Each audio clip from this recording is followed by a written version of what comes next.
আজাদ কাশ্মীরে হামলা চালানোর একদিন পর পাকিস্তানে ফের হামলা চালিয়েছে ভারত।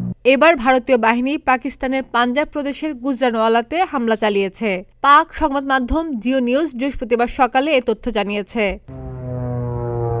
জিও নিউজ জানিয়েছে, পাঞ্জাবের গুজরানওয়ালার গুজরাটের ডিঙ্গা এলাকার একটি মাঠে ড্রোন পাঠায় ভারত, যা সেখানকার একটি মাঠে গিয়ে আছড়ে পড়ে। এরপর পুলিশ সদস্যরা দ্রুত ঘটনাস্থলে যান। সেখান থেকে ড্রোনের ধ্বংসাবশেষ উদ্ধার করা হয়েছে বলে জানিয়েছে কর্মকর্তারা। স্থানীয় প্রত্যক্ষদর্শীরা জানান, একটি রেস্তোরাঁয় বসে তারা খাবার খাচ্ছিলেন। তখন বিস্ফোরণের বিকট শব্দ শুনতে পান। তবে এই ড্রোনের আঘাতে কেউ হতাহত হওয়ার খবর পাওয়া যায়নি। সামাজিক যোগাযোগ মাধ্যমগুলোতে গুজরানওয়ালার আকাশে ধারণ করা কয়েকটি ভিডিও ভাইরাল হয়েছে। এতে দেখা যাচ্ছে একটি ড্রোন শহরটির দিকে আসছে। তখন ড্রোনটি ভূপাতিত করতে প্রতিরক্ষা ব্যবস্থা থেকে মিসাইল ছোড়ে পাকিস্তান। তারা সফলভাবে এটি ভূপাতিত করতে সমর্থ হয়। তবে সংবাদ মাধ্যমটি স্পষ্ট করে জানায়নি ড্রোনটি কোথা থেকে এসেছে।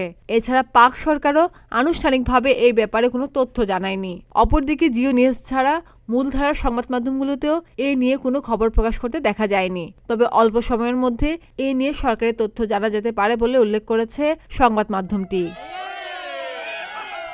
খাদিজা নিপা, প্রতিদিনের বাংলাদেশ।